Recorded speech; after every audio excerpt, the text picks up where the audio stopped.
오늘 주시는 하나님 말씀은 고린도전서 3장 16절부터 23절까지 말씀입니다. 우리 한 절씩 읽겠습니다. 너희는 너희가 하나님의 성전인 것과 하나님의 성령이 너희 안에 계시는 것을 알지 못하느냐?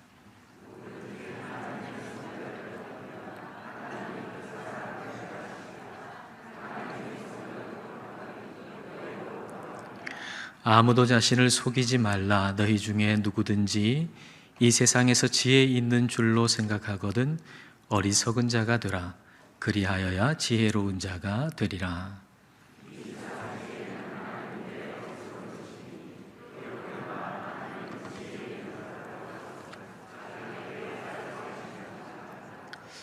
또 주께서 지혜 있는 자들의 생각을 헛것으로 아신다 하셨느니라.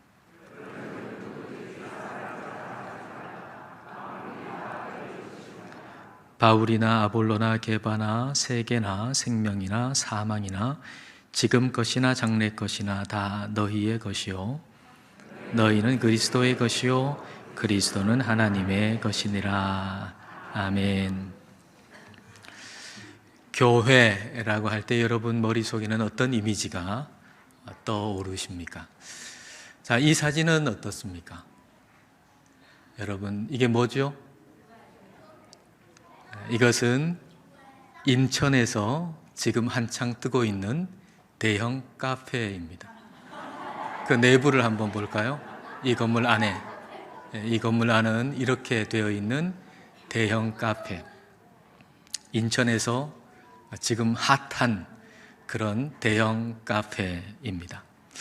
만일 우리 모두가 어느 한 날 이 건물을 이제 빌려서 우리 모두가 그곳에 간다면 어떻겠습니까? 그것은 예배당 건물을 카페로 개조한 곳에 그 건물에 애광교회가 모인 것이죠. 그리고 오늘은 이 건물 안에 애광교회가 모여 있는 것이고요. 교회는 건물이 아니고 바로 사람입니다. 예수님을 믿는 저와 여러분이 바로 교회입니다. 성전도 마찬가지입니다. 성전은 하나님이 거하시는 곳을 성전이라고 하는데 그 성전은 이 건물에 하나님이 계신 게 아니라 저와 여러분 안에, 저와 여러분 가운데 하나님이 거하시죠. 그래서 건물이 성전이 아니고 바로 저와 여러분이 성전인 것입니다. 자, 16절 말씀을 다 같이 읽겠습니다. 너희는 너희가 하나님의 성전인 것과 하나님의 성령이 너희 안에 계시는 것을 알지 못하느냐? 우리가 성령님이 거하시는 하나님의 성전이라는 것입니다. 이 건물이 아니고 바로 우리가 성전입니다. 그래서 우리가 어디에 있든지 우리는 성전인 거죠. 우리가 성전이니까 우리가 어디에 있든지 우리는 성전입니다. 동료 가운데, 아이들이 부르는 동료 가운데 이런 동료가 있어요. 국악 동료인데 한번 가사를 보면 우리 유년부 초등부 아이들 아는지 모르겠네요. 아네요. 네, 들어봤대요. 자, 가사가 이래요. 산에 피어도 꽃이고 들에 피어도 꽃이고 길가에 피어도 꽃이고 모두 다 꽃이야. 아무데나 피어도 생긴 대로 피어도 이름 없이 피어도 모두 다 꽃이야. 봄에 피어도 꽃이고 여름에 피어도 꽃이고 몰래 피어도 꽃이고 모두 다 꽃이야. 나중에 부를 기회를 줄게요. 이 동료처럼 우리는 모두 다 성전입니다. 예배당에 있어도 성전이고 카페에 있어도 성전이고 집에 있어도 성전이고 학교에 있어도 성전이고 직장에 있어도 성전이고 바다에 있어도 성전이고 산에 있어도 성전이고 그리고 대한민국에 있어도 성전이고 해외에 나가 있어도 성전입니다. 우리는 모두 다 어디에 있든지 다 하나님의 성전입니다. 우리가 어디 있으나 우리는 성령 하나님이 거하시는 성전입니다. 하나님이 우리 안에 계시는 하나님의 성전이다. 우리가 그렇게 할 때 이건 참 너무 놀라운 말씀이고 너무 감사한 말씀이잖아요. 그런데 동시에 너무 부담스럽고 또 너무 어려운 말씀이기도 하잖아요. 만일에 이 건물이 성전이라고 하면 이 건물을 깨끗하게 하면은 성전을 깨끗하게 하는 게 되겠죠. 그리고 우리가 이 건물에 오는 일주일에 한두 번만 좀 신경을 쓰면 되지 않겠습니까? 그런데 이 건물이 성전이 아니고 우리가 성전이니까 우리가 어디 있든지 우리는 깨끗해야 하는 것입니다. 자, 17절 말씀입니다. 누구든지 하나님의 성전을 더럽히면 하나님이 그 사람을 멸하시리라. 하나님의 성전은 거룩하니 너희도 그러하니라. 성전을 더럽히면 그 사람을 멸하신다. 그렇게 말씀하고 계세요. 그러면 성전을 더럽히지 않기 위해서 우리는 무엇을 해야 할까요? 18절 말씀을 우리 다 함께 읽습니다. 아무도 자신을 속이지 말라. 너희 중에 누구든지 이 세상에서 지혜 있는 줄로 생각하거든 어리석은 자가 되라. 그리하여야 지혜로운 자가 되리라. 스스로 지혜 있다라고 생각하는 것이 스스로를 속이는 것이래요. 나는 지혜로워라고 스스로 생각하는 것이 자신을 속이는 것인데, 그렇게 생각한다면, 스스로 지혜롭게 생각한다면 어리석은 자가 되라. 그래야 진짜 지혜로운 자가 된다라고 말씀하세요. 어리석은 자가 된다. 성전을 더럽히지 않기 위해서는 어리석은 자가 되래요. 근데 어리석은 자가 되라라고 하는 말씀을 묵상하면서 제 마음속에는 기도하라 라는 말씀으로 읽혀지더라고요. 어리석은 자가 되라라고 하는 말씀이 기도하라 라는 말씀으로 읽혀졌습니다. 여러분 한번 생각해 보십시오. 기도한다는 것 세상적인 관점으로 보면 얼마나 어리석은 일입니까? 여러분, 이른 아침에 새벽에 나와가지고 기도하는 사람들, 그 기도하는 모습을 여러분 한번 생각해 보세요. 세상적인 관점으로 보면 너무 어리석은 거죠. 그렇게 일찍 일어났다면 빨리 회사에 출근하거나 공부를 하거나 뭔가를 열심히 하거나 그래서 생산적으로 뭔가를 만들어내야 되잖아요. 그런데 그렇게 일찍 일어나가지고 아무것도 안 하고 가만히 앉아있단 말이에요. 얼마나 비생산적인 일입니까? 얼마나 어리석어 보입니까? 그러나 결코 그것이 어리석은 것이 아니라는 얘기입니다. 기도는 하나님께 시간을 드리는 거예요. 시간은 곧 생명이잖아요. 그러니까 기도는 하나님께 내 시간, 내 생명을 드리는 거예요. 기도가 잘 된다, 안 된다 이걸 떠나가지고 기도는 하나님께 나의 시간, 나의 생명을 드리는 것입니다. 내가 아무것도 할 수 없다는 연약한 존재라고 하는 걸 생각하고 인정하면서, 마치 어린 아기가 부모님께 손 내미는 것처럼, 어린 아기가 뭘 하겠어요? 뭘 할 수 있겠어요? 부모님 도움 없이는 뭘 할 수 있겠어요? 그러니까 어린 아기가 부모님께 그냥 손 내미듯이 기도라고 하는 것은 나의 연약함을 깨닫고 하나님께 내 시간과 내 생명을 드리는 거예요. 하나님 손에 내 시간과 내 생명을 올려드리는 거예요. 그러면 권능의 하나님께서 나의 시간과 내 생명을 붙잡으시고 역사하시는 것이죠. 내 연약함을 알고 하나님을 의지하는 것, 그것이 바로 참된 지혜입니다. 그래서 기도하지 않고 내 지혜로만 산다는 것, 그것이 성전을 더럽히는 거예요. 진짜 그게 어리석은 것이죠. 자, 19절과 20절입니다. 이 세상 지혜는 하나님께 어리석은 것이니 기록된 바 하나님은 지혜 있는 자들로 하여금 자기 꾀에 빠지게 하시느니라 하였고, 또 주께서 지혜 있는 자들의 생각을 헛것으로 아신다 하셨느니라. 이 세상 지혜는 하나님께 어리석은 것이라 그랬습니다. 하나님께 할 때 꼭 깨라고 하는 게 파라라고 하는 헬라어인데 옆에라고 하는 의미입니다. 세상 지혜를 하나님 옆에서 보면 어리석은 거라는 거예요. 하나님 옆에서 안 보고 그냥 그 세상 지혜를 내가 그냥 보면 그 세상 지혜는 대단하게 보여요. 매력적으로 보여요. 그래서 하나님 옆에서 안 보면 다 세상 유혹에 넘어갈 수밖에 없는 거예요. 근데 하나님 옆에서 보면 그게 어리석다는 것이 보이는 거죠. 기도라고 하는 것은 하나님 옆에서 보는 겁니다. 그래서 우리가 기도하지 아니하면 세상 유혹에 넘어갈 수밖에 없는 거죠. 우리는 쉬지 말고 기도해야 합니다. 성경 말씀대로. 다시 말하면 항상 하나님 옆에서 세상과 인생을 보아야 한다는 것입니다. 하나님 옆에서 보면 세상에 지혜 있는 자의 그 지혜라고 하는 것이 헛것이라고 하는 것, 그걸 깨닫게 된다는 거죠.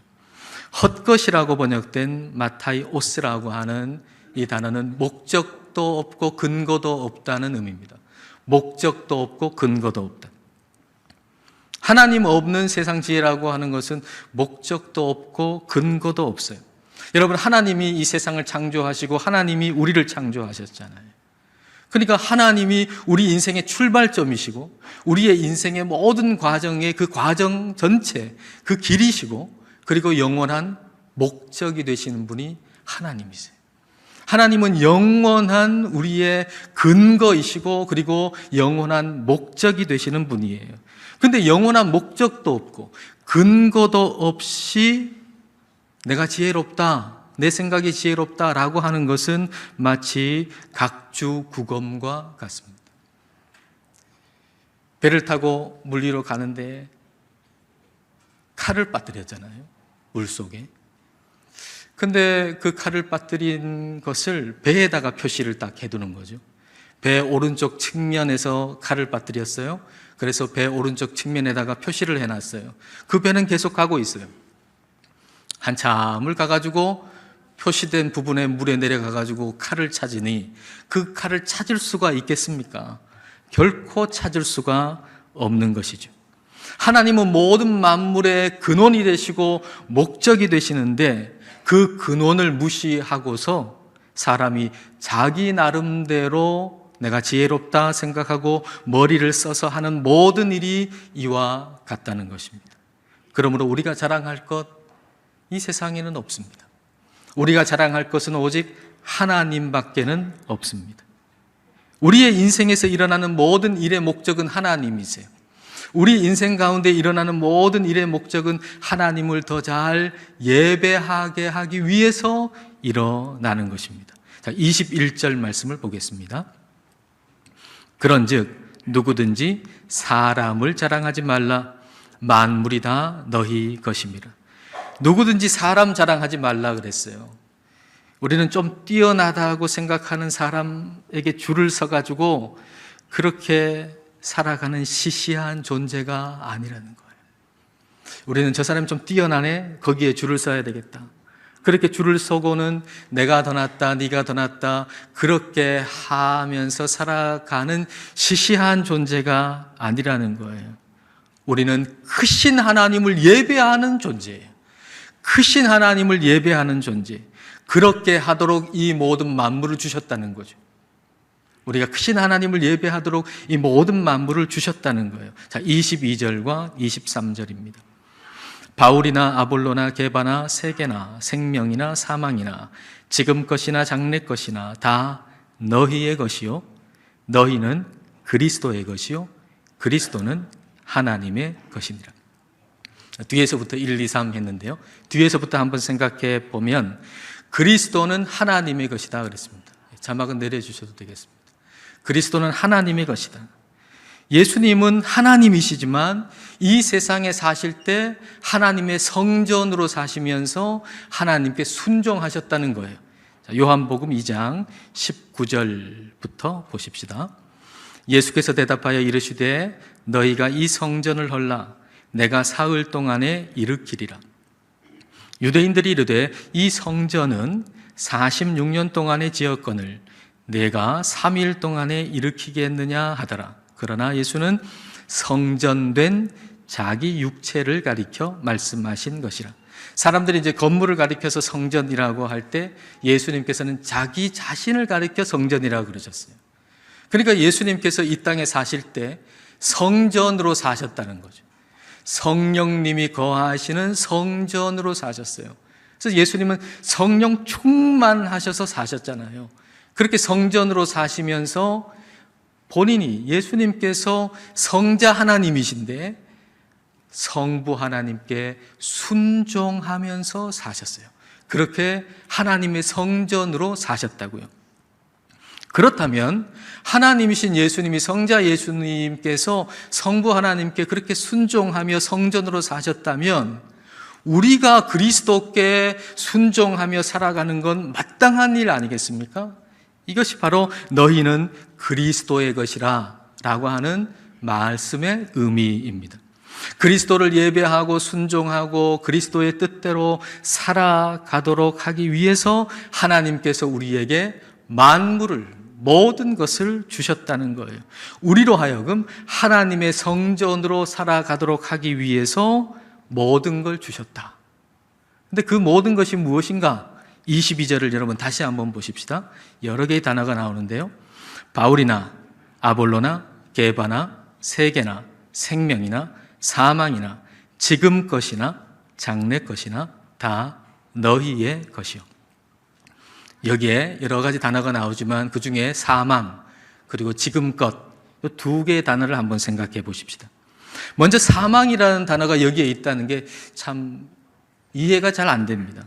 여러분, 바울이나 아볼로나 게바 같은 어떤 사역자나 목회자를 보내주셔가지고 하나님의 뜻대로 살고 하나님 말씀에 순종하고 하나님의 성전으로 살아갈 수 있도록 도와주신다라고 하는 얘기는 이해가 되잖아요. 그런 사람들, 믿음의 사람들을 보내주셔가지고 우리를 하나님의 성전으로 살아가게 하신다, 이건 이해가 되는데 사망도 그와 같이, 죽음도 그와 같이 우리가 하나님의 성전으로 살아가도록 하기 위해서 주신 것이다 라고 하는 것은 참 이해가 안 되잖아요. 지난 주간에 읽은 책 가운데 하나를 읽으면서 이 부분에 대한 의문이 해소가 됐는데요. 그 책에는 지난 2007년도에 아프가니스탄에 갔다가 탈레반에게 납치가 되었던 샘물교회, 분당 샘물교회 단기 봉사팀에 대한 이야기가 실려 있었습니다. 23명이 갔는데 21명은 이제 결국 돌아오게 됐고 그 중에 2명은 죽었죠. 배형규 목사님하고 심성민 형제는 죽었습니다. 얼마나 기가 막힌 일입니까? 단기 선교팀으로, 단기 봉사팀으로 갔는데 거기서 목숨을 잃었다니 얼마나 그 가족들 심정이 어떻겠습니까? 근데 그 배 목사님 돌아가셨는데 그 배 목사님의 사모님 그리고 그 부모님 아들을 잃었잖아요. 그리고 남편을 잃었잖아요.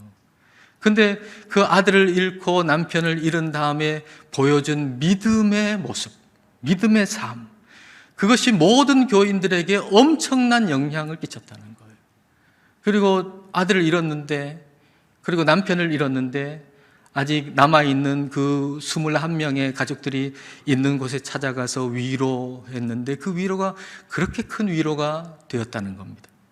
그리고 심성민 형제의 부모님은 믿음이 없는 부모였어요. 근데 교회가 얼마나 원망스럽겠습니까? 내 아들이 예수님을 믿어가지고 죽은 거 아니겠습니까? 그러니 교회가 얼마나 원망스럽겠어요. 그런데 이 어머니가 아들 잃고 나서 예수님을 믿기 시작한 거예요. 예수님을 믿고 고성에서 예수님 믿고 세례받고 그리고 집사님이 된 다음에 이 샘물교회 주일 낮 예배에 와가지고는 간증을 했대요. 그 간증 가운데 한 대목이 이거예요. 저와 같은 죄인의 몸에서 순교자가 태어나는 영광스러운 축복을 주신 하나님께 감사합니다. 저와 같은 죄인의 몸에서 순교자 아들이 태어나게 해주신 것 감사하다는 고백을 이 어머니가 드린 거예요. 이렇게 배형규 목사님 그리고 심성민 형제의 죽음으로 교회가 순교 영성이 자라기 시작했다는 거죠.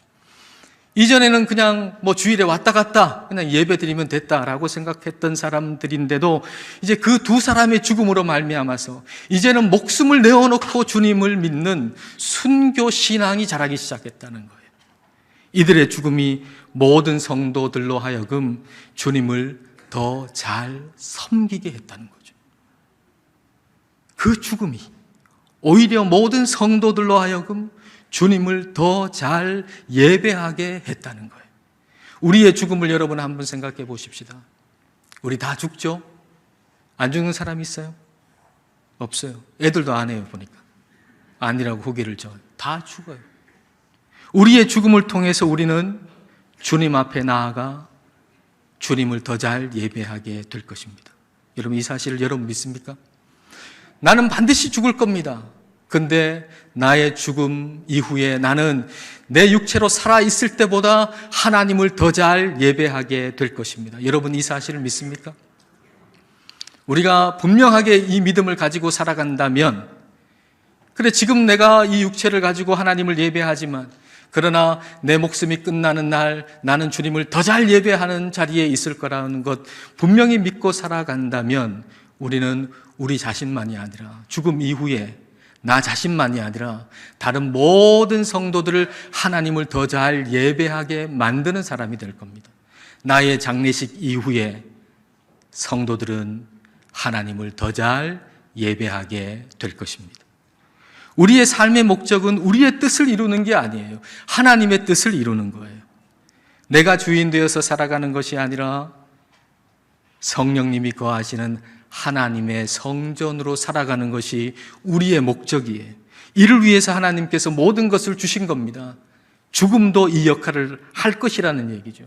그리고 현재 우리에게 펼쳐지는 모든 일들이 바로 이 역할을 하게 될 것이라는 얘기입니다. 지금 펼쳐지는 모든 일들은 우리가 하나님의 성전으로 살기 위해서 우리에게 하나님이 주신 것입니다. 그러므로 여러분의 삶 가운데 여러분의 삶에 펼쳐지는 일들이 여러분이 기대한 대로 되지 않는다고 해서 너무 실망하지 마십시오. 다운 증후군이 있는 아들을 둔 부모가 있습니다. 근데 이 사람에게 장애인 아이를 키우는 것이 어떤 거냐고 사람들이 자꾸 묻는 거예요. 그래서 장애아를 낳고 장애아를 기르는 것이 어떤 것인가 라고 하는 걸 글로 썼어요. 그 내용이 이런 거예요. 태어날 아기를 기다린다라고 하는 것은 마치 멋진 이탈리아 여행을 준비하는 것 같다라고 하는 것이죠. 이탈리아 책자를 구해가지고 열심히 읽어요. 그리고 콜로세움을 방문하고 그 다비드상, 미켈란젤로의 다비드상, 그리고 베네치아의 곤돌라를 타볼 계획도 가지고 있죠. 그리고 이탈리아어도 몇 마디 배우기 시작합니다. 그리고 몇 달간 그렇게 기대에 부풀어가지고 준비를 하고 드디어 그날이 돼가지고 이제 짐을 챙기고 그리고 비행기를 탔습니다. 그리고 비행기가 이제 하늘로 뜨고 그리고 몇 시간 비행 이후에 착륙했습니다. 그러자 승무원이 와서 얘기합니다. 네덜란드에 오신 것을 환영합니다. 예? 네덜란드라니요?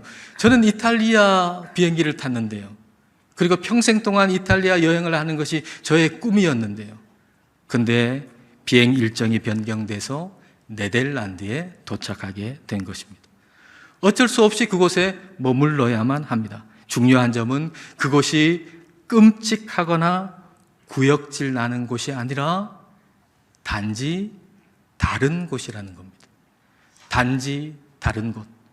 그래서 그곳 책자를 다시 사서 살펴봅니다. 그리고 그곳 언어를 다시 배웁니다. 주변을 가만히 살펴보니, 숨을 고르고 가만히 살펴보니 네덜란드 풍차가 보입니다. 튤립도 보입니다. 그리고 그 유명한 렘브란트의 그림도 보입니다. 하지만 사람들은 모두 바삐 이탈리아를 오갑니다. 그리고 하나같이 그곳에서 경험했던 멋진 여행 이야기, 이탈리아에서의 멋진 이야기를 하는 것이죠. 그런 소리를 들을 때마다 한숨이 나옵니다. 나는 지금 네덜란드에 와 있는데 나도 꿈꿨던 것은 바로 이탈리아인데 사람들이 그 이탈리아를 오가면서 경험했던 멋진 이야기를 하니까 마음속에 그냥 한숨만 나는 것이죠. 그러나 이탈리아에 가지 못했다고 푸념만 한다면, 일평생 푸념만 한다면 바로 그 네덜란드에서 볼 수 있는 특별한 것, 사랑스러운 것, 그 모든 것을 다 놓쳐버리고 말 것입니다. 우리의 삶에는 그런 일들이 있잖아요. 내가 기대한 대로 되지 않는 일들이 있잖아요. 아마 지금 여러분의 삶이 그럴 거예요. 내가 기대한 대로 된 인생 뭐 얼마나 되겠습니까? 그리고 일평생 그렇게 된 인생이 어디 있겠습니까? 우리의 인생 가운데는 우리가 기대하지 않는 일들이 펼쳐지고 실망할 일들이 펼쳐지고 그리고 고통스러운 일이 펼쳐질 수도 있습니다. 그러나 그럴 때 우리가 분명히 생각해야 될 것이 있습니다. 그것은 우리가 누군지를 살펴봐야 합니다. 우리가 누군가? 우리는 우리의 뜻을 이루기 위해서 살아가는 존재가 아니라 성령님이 내 안에 거하시는 성전으로 살아가는 사람입니다.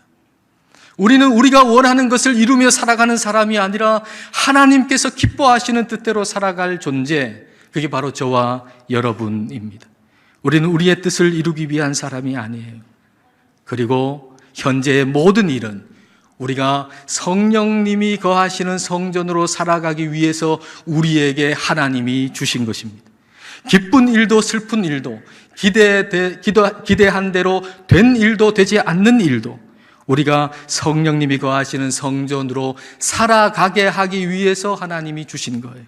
그러므로 우리가 하나님의 성전으로 살아가기를 바라면서 진실로 우리가 하나님의 성전으로 살아가기를 바라면서 우리가 그 모든 일들을 바라본다면 그 안에서 의미 있는 것들, 그리고 특별한 것들, 그리고 사랑스러운 것들, 좋은 것들을 우리는 발견하게 될 것입니다.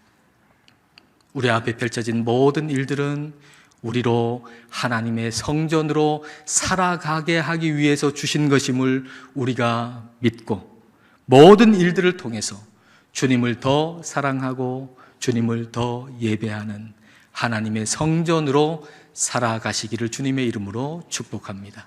기도하겠습니다. 이 시간 우리 기도하실 때 어떤 건물이 아니라 우리가 성령님이 거하시는 성전이라는 사실을 늘 기억하면서 살기를 기도합시다. 스스로 지혜롭다고 여김으로 성전을 더럽히는 일이 없게 하시고 우리의 연약함을 인정하고 항상 기도하여 하나님 옆에서 하나님의 관점으로 세상과 인생을 볼 수 있는 지혜를 주시기를 기도하십시다. 우리에게 일어나는 모든 일들이 우리로 하여금 하나님의 성전으로 살도록 하기 위한 것임을 알게 하셔서 기쁜 일, 슬픈 일, 기대대로 된 일, 그렇지 않은 일, 이 모든 것들을 통해서 예수님을 더 사랑하고 더 예배하는 하나님의 성전 되게 해달라고 이 시간 함께 기도하겠습니다.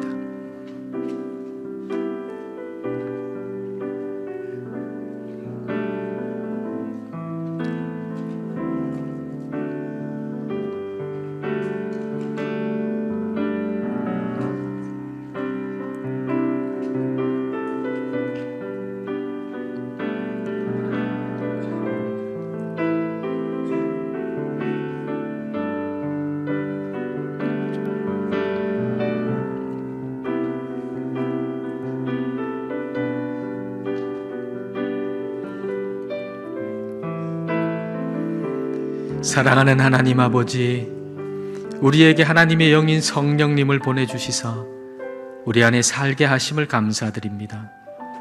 그리하여 어떤 건물이 아닌 우리로 성령님이 거하시는 하나님의 성전 되게 하심을 감사드립니다.